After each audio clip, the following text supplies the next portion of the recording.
Cryptonix02, HazuNeutral. Welcome to my evil lair. I brought you two here for a bit of spitballing in terms of crafting a final draft of the Kingdom Hearts series. The former of you set up a general baseline with his pitch for the first game and the greater mechanics of how the mythos works. The latter of you pointed out a quirk about the formation of nobodies that allows for the creation of this franchise's equivalent to Vlad Masters. Well, here's some news for you. I also have some ideas too, so pick up a chair, grab your crayons and your pencils, cause I'm about to take you to school! Crypty, your pre-recorded stock footage has the floor. Tread lightly. Hearts are the life force of beings, people, animals, creatures, etc. Essentially the equivalent of the brain and the heart of humans. Hearts include their emotions, their wills, their personalities, their intelligence, etc. And these attributes can be considered the soul of the heart. A person's heart makes them who they are. Now let's talk about heartless and nobodies. This one's a bit of a doozy. As it currently stands, these two creatures are needlessly confusing. The heartless are beings without hearts, simple enough, and nobodies are also beings without hearts? So here's what I know will be a controversial change. Scrap the idea of heartless and nobodies entirely. We can still keep all the same enemies and creatures. They are simply beings that dwell within the realm of darkness and the realm of light. Hold on. Whilst I agree with your ideas on Kingdom Hearts, Keyblades, hearts themselves, and especially Xehanort's motives, I believe the whole getting rid of the terms heartless and nobody thing to be a bit extreme. But I believe we can still salvage the terms, and even add that though both classes of critters are hungry for the very thing they lack, the heartless side of the spectrum are much more active and out of control for the obvious reason that there is far too much light in the world and they have to retaliate. Nobodies, in stark contrast, can be summoned and controlled, subservient to their conjurers due to their supposed supremacy. The folks of Organization 13 believe that they are nobodies themselves, only for Xion to discover that their human appearance comes from the fact that, though fractured, they do in fact have hearts. And in terms of the unversed, they are subservient to Vanitas the same way Ansem and Xemnas are to Xehanort, due to the fact that they are offshoots of Vanitas' heart, but are made up only of singular memories of specific motions, leaving next to nothing else to rub together with to create a fully humanish being. A homunculus, if you will. A life form that is made from fracturing pieces of a heart, be it their light, their darkness, their memories, emotions, personality quirks, all the way down to the whatever skill set, wish, or ambition they deem unnecessary.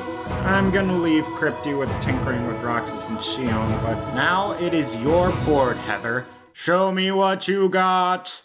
There's only one hero. Sora was originally someone who needed the help of Donald, Goofy, and others to be a protagonist. However, in later games, Sora has been bestowed with what I like to call the protagonist syndrome. They're waiting for Sora. He's the only one who can put an end to their hurt. Sora will find the answer we're looking for. In fact, I would like to believe. Maybe he can set things right. Sora. Sora. Only Sora can move along the damn story. Only Sora can save you, which isn't good. He's a naive kid, and you're putting him on a pedestal like a martyr. No, bad. Excellent point, Heather. All those expectations to save them from whatever hurting the Darkseeker arcs planted them in, placed on a dull, ordinary boy, cannot be good for one's health. After all, Xehanort lured the kid into a trap to make him into one of his vessels. I mean, come on. What Nomura's right mind would make him think that a pair of chakrams flung by a popular character would be enough to save the day? With his limp body, I could have sworn he was as good as Nordit.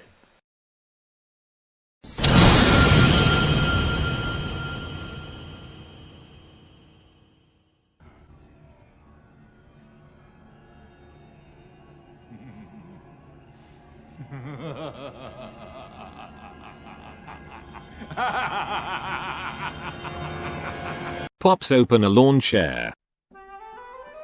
It is 2013, Fans are still reeling from this bold subversion of expectations after 2 years of hyping up Sora to be the savior of the characters Nomura had spent game after game endearing to the audience, only to have Xehanort conquer the poor, ordinary boy in securing the 13th of his vessels.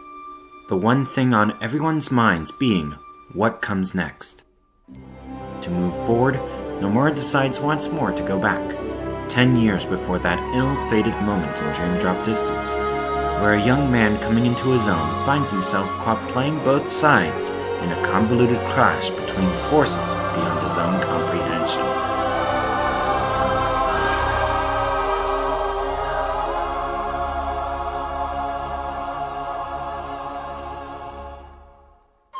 Kingdom Hearts Advent Paradox would have been the first television production for the Kingdom Hearts franchise and would have been produced by Pixar Canada in association with Gainax, which would localize and dub the show in Japanese, whilst also growing back their workforce from the measly 18 staffers to produce their own project for the joint venture. Airing on Teletoon in Canada, ITV in the UK, MBS in Japan, and in America, Adult Swim's Toonami Block. Yes, this would have been Disney's first export to Cartoon Network's more mature roommate, with reruns of Gargoyles imported to sweeten the deal.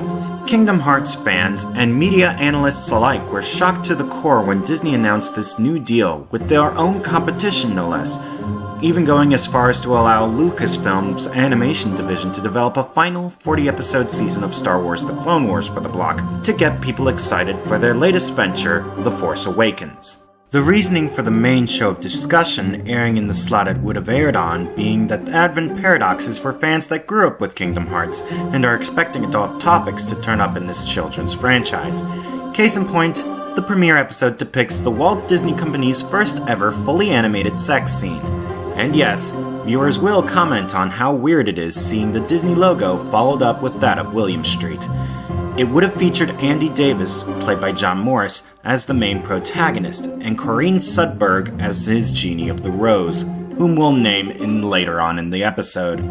It features Seth Kersey as showrunner, who is called back following his pitch for a Kingdom Hearts TV show years ago, which is currently lost to time in our world line, but is officially released in the Advent Paradox Blu-ray as an extra feature. Other characters include Toy Story veteran Sid Phillips, played by Eric Von Detten, and Daisy Lassiter, played by Emily Osment, beside newcomers Josh Singleton, played by Corey Monteith, and Alex Dorpenberger, played by Lee Thompson-Young. The latter two are creations of assistant showrunner J.G. Quintel, who is credited as James Garland in order to keep his own project with Cartoon Network afloat. Keep a close eye on this man, as he's going to be relatively important later.